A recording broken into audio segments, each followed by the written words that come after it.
السلام عليكم ورحمة الله وبركاته. يا رب تكونوا بخير وصحة وسلامة إن شاء الله، وتكون هي جت متأخرة وتكون سنة سعيدة عليكم بإذن الله. أنا كده ورا الجماعة دول مش هفلتهم، مش هسيب أي شخص بيسيء للبيئة أو بيسيء مثلا للأكل بتاعنا. اتكلمنا عن أكلات كتير وطرق أكل كتير، بس جه الوقت اللي احنا نتكلم عن الأكل الصحيح والدقيق جدا اللي يساعدك إنك تكون بيرفكت قدام اي حد. النهارده ان شاء الله ده من عند عم سبع الدكر، جايبينه من السوبر ماركت. ده ايس كريم، وهعلمكم الطريقه ازاي لما تفتح الكيس.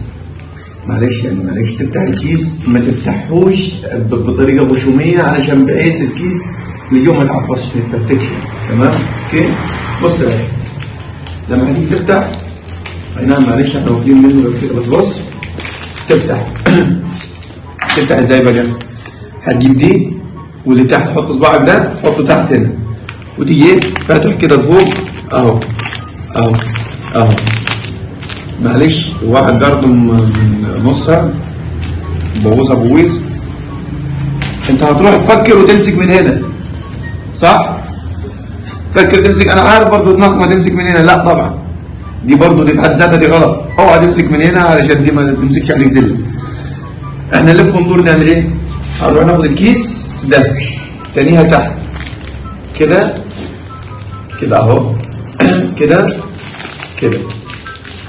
ماسكينها اهي اهو، علشان في شويه شوكولاتات بتنزل تحت اللحس، هتقعد تلهط فيها تلهط لغايه لما تبوش وتنزل كلها معاك تتزحلق زحليق.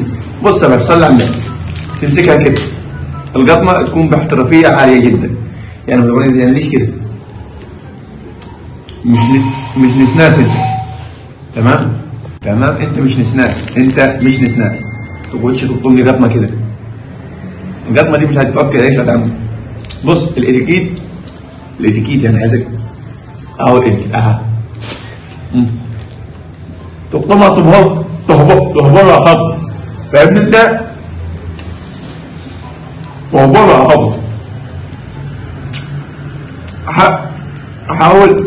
حاول ما تسمعش كلام حد، ما تخليش حد يلعب في ودنك يقول لك دي صح ودي غلط.